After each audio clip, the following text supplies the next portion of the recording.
ni wala sax ay recommandation yoo xamante ni sàkku nañu pour ñu def ko ci mbir mi mu doon grève boo xamante ni aussi mu ngi indi jafe-jafe ci askan wi bëgg dem ak dikk te ñoom transporteurs yi fi ñu teg seen tànk wax nañ ñi duñu ko teggi. Mareta xam nga grève bi il faut que l'État prenne ses responsabilités parce que boo xoolee les voix yi ngay dégg yëpp da ngay jàpp ne benn nit tey moo bëgg a saboter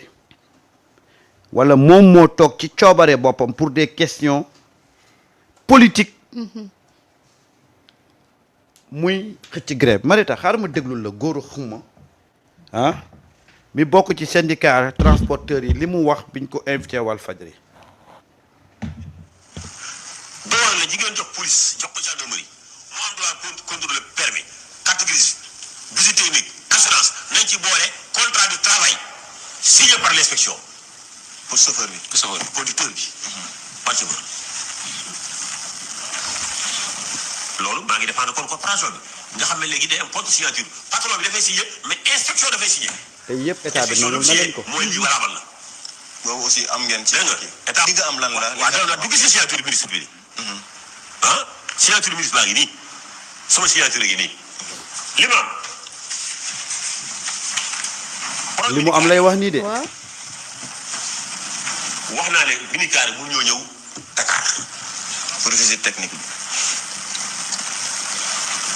gouvernement bi nu woon na ma ne comme am nañ banque mobile léegi lii dootuma forcer kenn comme loolu ngeen bëgg dootuma forcer kenn pour mu ñëw Dakar. bii premier point bi la bi ñuy wax visite technique ñoom dañ ne woon mënuñu ñëw fii ñoom ñëpp Dakar gouvernement bi ne dafay wut benn banc mobile léegi di déplacé wu ñu mënta ñëw ñu defal leen visite technique loolu la te transporteurs yi posé woon comme problématique ñu ne leen ok gouvernement bi d'accord ci ak ñoom aca Marieta ñu continuer léegi banc mobile bu ñëwee le 15 avril dañoo bu ñëwee tamit du tere gars yi di ñëw mais comme li ngeen wax ñun may nañ leen ko léegi nag kenn ku ne toog ci région ba nga jiite woon. gis nga comme neex rek ñëwal Dakar mais kenn du forcer kenn du ci jàppati banc mobile moo leen fekk kenn ku sa région defal la sa liggéey. ok muy benn ñu ne Afrique pesage fi ñuy peese camion yi bu jikkoon dañ leen vérificateur yi ci buntu ba dañuy nekk boo ñëwee ñu xool la bu ñu la war a fay ci la benn bu ñu la ñu dugal leen ci biir boo ñëwee ba la fekkee fañ nekk ñu fay loolu 102 000 francs ne war woon dugg ñu tere loola ne loolu moom si fini léegi. ñaar pourtant je fais lecture pour mën a bañ a tëb ñu ne ñu gaar 19 places ya léegi dañ ko indi ba pour oto yi nga xam ne yaas yi nga xam ne yëpp ay yaas la léegi nekkutul ay 12 places nekkutul ay 20 places alors dina ko léegi à 13 passagers plus le conducteur. muy 14. muy 14 mën a bind leen ndax am na ñoo xam ne ay yaas yoo xam ne dañ la wax ne 12 places am yaas yoo xam ne day 19 places léegi yëpp harmonisé nañ ko ci 14 places. jax na damay yemagum fii rek pour te dire que bu ma continuer woon pour ne pas prendre du temps presque question yi ñu doon wax yëpp état bi trouvé na ci ak ñoom benn consensus question yi ñu doon wax yëpp mais góor a xuma li mu wax ak yeneen chauffeurs yi dañ ne ñoom lu ñu mënta comprendre mooy comment ngay négocier ak état ngeen nekk di trouver ay point d'accord yow pendant ce temps ngay naan nañu def grève illimitée. Mon je comprends pas. wax toog naa fii wax ko toog naa fii wax ko ma ne leen regardez les profils yi nga xam ne tey ñoom ñoo toog ci pénc mi di wax ne ñoom ñooy grève ça je l'ai dit yow nga dem ba nga xam ne yow yaa ngi naan sax même si on trouve satisfaction pour ces 10 points là on va continuer la grève kooku kon lan moo ko tax a jóg xaw ma lu ko tax a jóg et ça moi je l'ai dit très tôt gis nga tey dafa am loo xam ne da ngay convoquer politiciens yi doon wax xam nga gis nga ce qui est en train de se faire ça dépasse largement ay grève xam nga boo déggee ñu naan la mos dem ñi naan leen seen nguur gi de toute façon du fi yàgg Doudou Wade lan la waxoon moom ba ma ko mënee fàttali tuuti ay jamono la ko daloon la ko tegoon convocation waaw nañu daaneel nguur gi. waaw ba muy wootee woowoon na ci ay syndicat wax na tudd na ñëpp kay. tudd voilà na force vive. gis nga loolu noonu tey waaw ci loolu la ñu nekk bu ngeen bàyyee xel fan yëpp maa ngi naan leen na leen état éviter la jonction des fronts sociaux yàgg naa di ko wax tey xam nga lan la seen mos dem boobu ñiy wax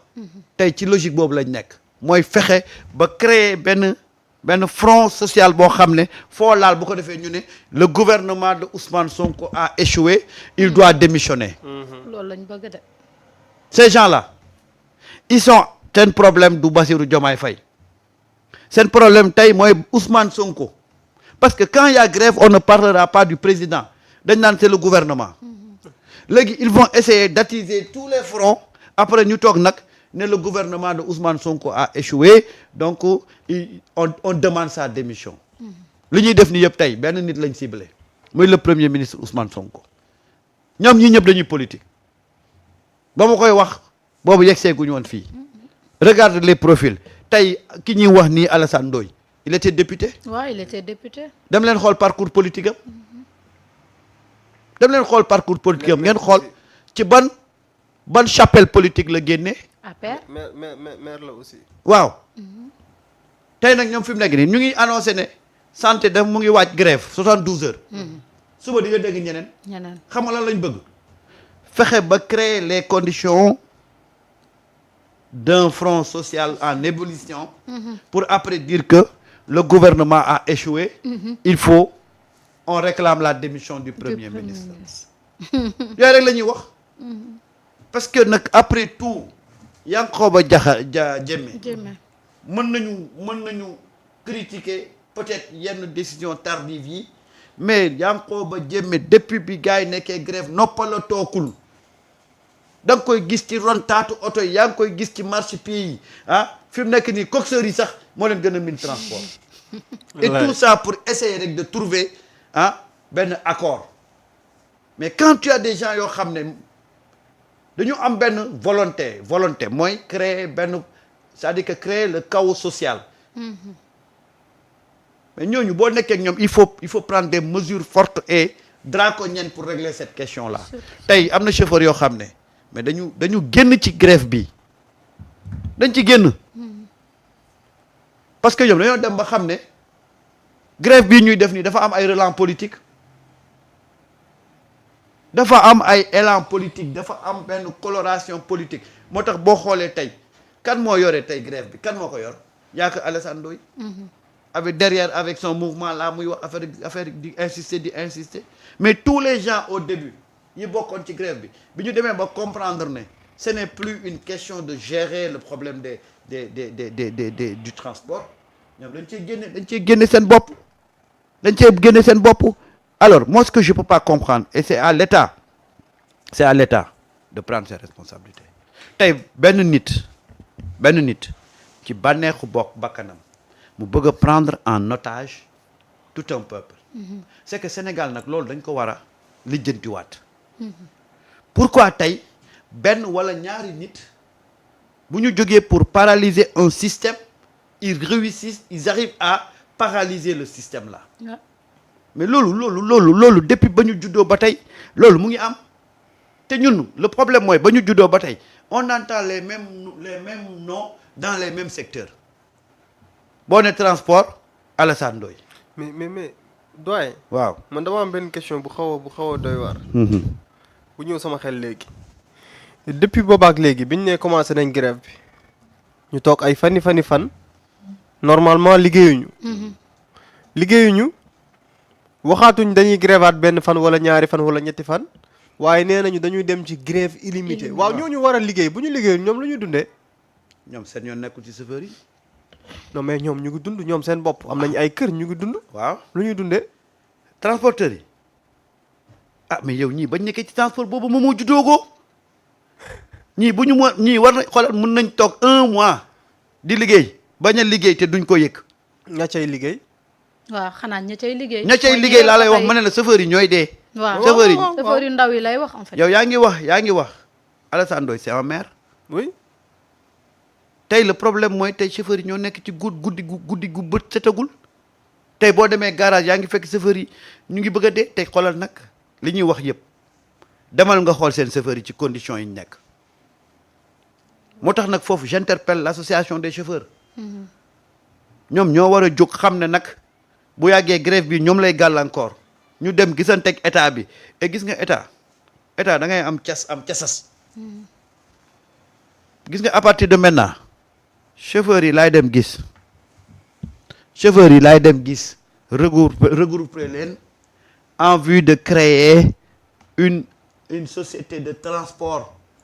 waxtaan ceeg chauffeurs yi xool nan laay gérer xool nga contourner leen bàyyi leen foofu moo tax gis nga neexul ba neexul mais El Malick Ndiaye était bien parti hein. Ouais. waaw mais nag après tout je dis que le ministre il est en train de travailler. mais nag xam nga devant des gens yoo xam ne yow li la tax a jóg ñoom taxu leen jóg. c'est toujours un problème. Yankhoba Diémé dafa jóg pour ñu déggoo ci transport. ñee nag dañoo am beneen agenda te lii yëpp nag xam nga lu ko indi. balaa may jeexal mooy que damay delluwaat ci la ma doon wax ci syndicat yi Marieta syndicat yi ci jamono yi Ablaye Wade jàpp ci Macky Sall dañoo wàccoon seen rôle yi syndicat c'était des appareils politiques c'était des appareils de pression sur les régimes tey nag l'État le nouveau régime est en train de vivre situation bi Ablaye Wade dundoon jamono jiñ ko fi bëgg a jële les syndicats c'était liggéey avec Macky Sall pour créer des conditions très difficiles foofu lañ jëm de. voilà. d'accord alors Momo sa jàngat par rapport ak transporteurs yi ci jamono joo xam ne le ministre mi ngi def le tout pour ñu trouver benn entente boo xamante ni ñoom dinañu mën a jiboo ci seen biir ba mën a fexe bàyyi mbir mi waaye daal gis nañu mbir mi ngi wéy ba léegi. oui loolu daal dama jàpp ne. Moussa yaa ngi nelaw de. situation bi fi mu toll boobaak léegi daf ñu war a permettre rek ñu c'est-à-dire jàngoro bu manifesté wu la te jàngoro dañuy préférer muy manifesté wu ngir ñu mën ko faj. Et malgré la situation